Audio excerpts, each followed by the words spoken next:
Voilà, pour ceux qui viennent de nous rejoindre, le gouverneur de la ville de Kinshasa, Jean Ngobila, a signé un arrêté portant fermeture du marché central de Kinshasa pour raison de travaux de réhabilitation. Et les commerçants ont jusqu'au 20 janvier pour se relocaliser vers les marchés provisoires, dont notamment 24 novembre, Itaga, Kabinda et Kalembe.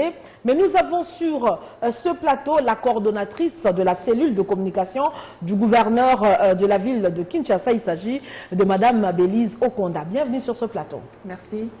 Alors, Madame Bélise Okonda, la première question qui me vient en tête, mais pourquoi cette décision de réhabilitation tombe maintenant? Pendant que nous avons traversé une période de confinement, une période où le gouverneur avait d'ailleurs annoncé la fermeture du grand marché de Kinshasa pour cause de réhabilitation. Mais pourquoi seulement maintenant? Nous revenons de fête, les gens n'ont plus assez de moyens et puis vous allez le renvoyer à la maison. Pourquoi cette période? Je vous remercie surtout pour votre invitation. Ça permettra à ce que l'opinion publique puisse comprendre réellement quel est le véritable problème. Je voudrais d'abord ici rappeler qu'au mois de mars, il s'était agi d'un confinement. Le confinement était une décision qui a été prise par le président de la République. C'était à la suite donc, du confinement de la commune de la Gombe, épicentre de la maladie du coronavirus. Et le marché central se trouve dans la commune de la Gombe. Donc il était tout à fait normal que les portes du marché central puissent être fermées.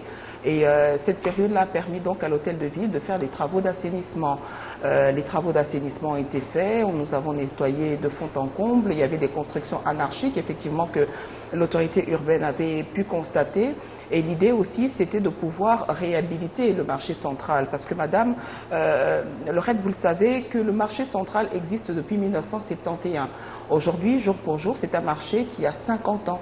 Donc ça veut dire que c'est un marché qui a vieilli. Qui a vieilli. C'est un marché qui était construit à l'époque pour accueillir 3500 commerçants. Mais aujourd'hui, avec la démographie, ce que nous connaissons aujourd'hui, ce marché accueille plus de 10 000 commerçants. C'est quand même aberrant.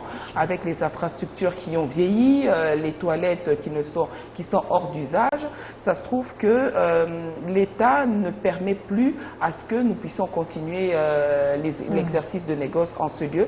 Voilà pourquoi, le gouverneur s'est dit de pouvoir réhabiliter, redonner une cure de jouvence à ce centre de négoce.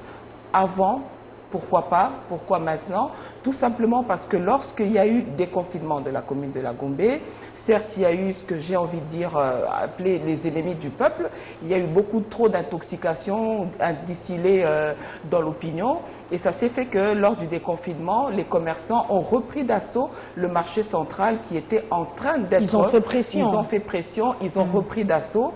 Et avec l'absence d'une administration qui fonctionnait normalement, les immondices ont repris place dans les avenues qui étaient même déjà nettoyées. Il y avait comme Bokassa qui était bloqué et qui avait repris la circulation, Wakadingi, etc. Toutes ces avenues sont à nouveau bloquées. Et aujourd'hui, certes, il y a des commerçants qui crient, bon voilà, on ne veut pas maintenant, mais il y a eu des commerçants qui sont venus jusqu'à l'hôtel de ville implorer l'aide du gouverneur de la ville pour pouvoir trouver une solution. Et la solution, nous sommes dans un pays qui se veut émergent, nous sommes dans un pays qui se veut, qui avance vers la modernité. Il est tout à fait normal, par rapport au programme du gouverneur de la ville, qui est donc Kinshasa Bopeto, que nous puissions nettoyer ce grand centre de négoce. Il faut parfois des décisions impopulaires. Il faut parfois des décisions impopulaires, comme vous le dites. Et aussi, ce qu'il faudra souligner, que la République démocratique du Congo accède le mois prochain à la présidence de l'Union africaine. Donc le président Félix-Antoine Tshisekedi deviendra le président de l'Afrique. Donc voilà, donc Kinshasa, qui est la capitale de notre pays, deviendra la capitale africaine. Donc nous allons recevoir des personnes de tout genre, des palais diplomatiques. Tout se jouera ici au niveau de Kinshasa. Et imaginez-vous que vous ayez une capitale sale. C'est aberrant. Et les centres, les grands marchés, comme ça se fait, comme c'est dans beaucoup de pays, ce sont des lieux touristiques. Souvent, lorsqu'on va visiter un pays, on va au grand marché pour se procurer un souvenir, quelque chose, pour dire que j'ai été dans tel pays. Mais l'état de notre marché, c'est quand même honteux de pouvoir emmener des étrangers. Donc, il est important que la population puisse comprendre que c'est une pilule amère, mais il faut la boire pour que demain soit quand même meilleur. Est-ce que le gouvernement ne va pas céder, le gouverneur, parce que la fois passée, il a pris la même décision, c'est vrai, c'était aussi, malgré la Covid, c'était dans le souci aussi de réaménager. Mais il y a eu la pression, il a cédé, ils sont rentrés. Mais cette fois-ci, nous apprenons déjà qu'il y aura des marches, des grèves. Déjà par rapport aux marches, déjà par rapport à toutes ces grèves, ce sont des devoirs, ce sont des droits citoyens, mais par rapport aux marches, la situation actuelle ne permet pas qu'il y ait une marche. Ça veut dire aller faire des marches, ça veut dire déjà aller à l'encontre des décisions du président de la République. Donc ça, c'est déjà à exclure. Et d'ailleurs, j'ai même appris qu'il y a certains qui ont essayé de marcher, ils ont été interpellés par les services de sécurité. Donc ça, c'est à exclure. Mais la pression, on mettrait la pression pourquoi? Est-ce qu'on doit toujours céder à la pression? Nous sommes, quand on est père de famille, on a des enfants, mais ils n'ont pas tous le même comportement. Il y a des enfants qui sont têtus. Mais lorsqu'on veut une éducation d'un enfant, en tant que parent, on se dit, on ne cède pas aux caprices de l'enfant, on le fait pour son bien. C'est ce que le gouverneur est en train de faire. Il y a certes de la pression, il y a des gens qui pleurent, mais en même temps aussi, le gouverneur se dit que je ne jette pas les gens dans la rue. Et c'est dans ce cadre-là qu'il y a des marchés, des structures provisoires qui ont été aménagées pour pouvoir accueillir ces différents commerçants. À Kalembelembe, à Itaga, 24 novembre, et même dans certains marchés existants, comme à Liberté, à Matete et encore partout ailleurs, avec les administrateurs des marchés, il y a possibilité de pouvoir accueillir provisoirement les différents marchands pour le temps qu'il y ait une rénovation du marché. Il y a un urbaniste qui a parlé des normes. Est-ce que les normes de l'urbanisme ont été respectées? Ce sont des marchés dans ces marchés provisoires? Il y a des toilettes. Il y a des toilettes, quoi de plus normal. Il y a des toilettes, il y a des structures qui permettent quand même pour passer le temps provisoirement. Des dépôts et des magasins. Des dépôts et des magasins. Je demanderai même à vos différents reporters de faire le tour de ces différents marchés. Il y en a certains qui l'ont fait déjà aujourd'hui, hier, pour vérifier, pour voir à quoi ça ressemble. C'est construit en matériaux provisoires, mais ce sont des espaces à même de pouvoir accueillir les différents commerçants. Mais est-ce qu'à l'hôtel de ville, y a-t-il pas un plan? Le gouverneur n'a-t-il jamais songé à la délocalisation du grand marché de Kinshasa pour un autre site? Parce que cet endroit, vous avez parlé d'un marché qui a 50 ans et puis 3500, mais cet espace-là ne convient plus. Délocaliser le marché, y a-t-il un plan, un projet? C'est envisageable. C'est envisageable. Vous le savez que le président Mobutu l'a fait aussi, à l'époque, avant de pouvoir construire le marché central, le marché qui était au centre-ville, pas très loin de l'hôtel de ville d'ailleurs, à l'époque, vers la fin des années 60. Le marché central a été délocalisé vers Pongabu. C'est là-bas que les commerçants ont été délocalisés. À l'époque aussi, il y a eu grogne. À l'époque aussi, il y a eu grogne. Vous savez, la population, elle est ce qu'elle est capricieuse vis-à-vis de ses dirigeants, mais c'est une pilule amère, mais il faut la boire. Lorsqu'on a une malaria, on nous recommande des fois la quinine. La quinine, on n'aime pas, mais il faut la prendre pour que nous puissions avoir la guérison. Oui, mais les marchands disent qu'il y a un cadre un cadre permanent de concertation et où le gouverneur devait inviter toutes ces personnes avant de prendre la décision. Je pense que nous ne sommes plus à ce stade. Nous ne sommes plus à ce stade parce que le constat, l'état des lieux du grand marché a été fait depuis l'année passée. Le gouverneur de la ville, vous vous souviendrez, est descendu plusieurs fois sur terrain. Il a lui-même palpé du doigt les réalités du grand marché. Au grand marché, il n'y a plus de toilettes, madame. Vous voyez des mamans qui vendent des légumes à côté des ruissellements des eaux de toilette. Il y a des endroits, des pavillons qui se sont transformés en restaurants, en maisons. Il y a des gens qui y habitent, des badauds qui ont élu domicile dans ce grand centre de négoce.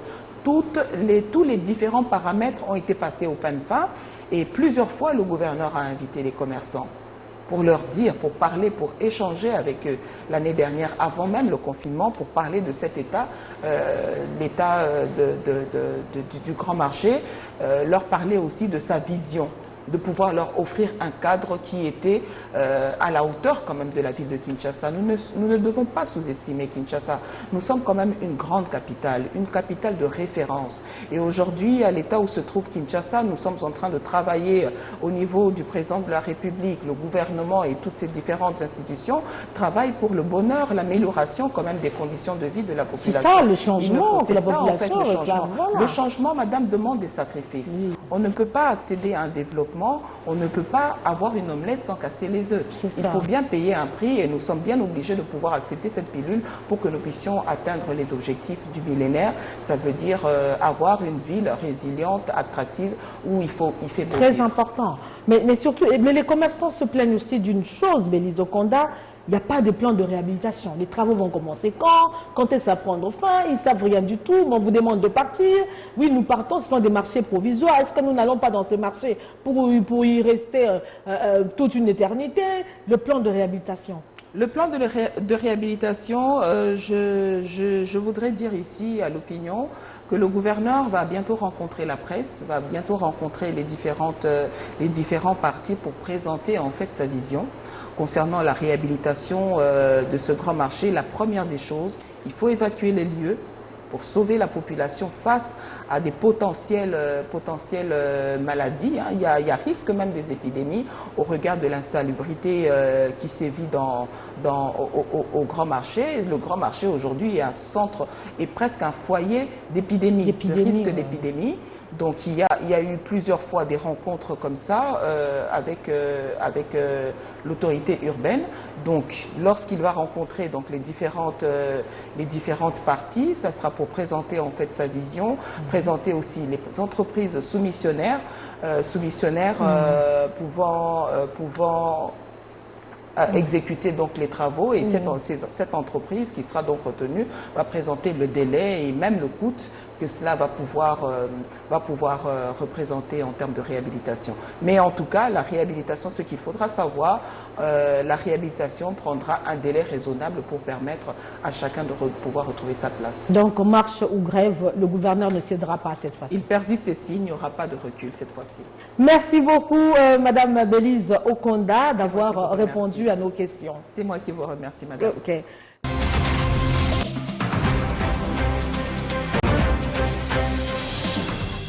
Univers Groupe Télévision, c'est votre univers.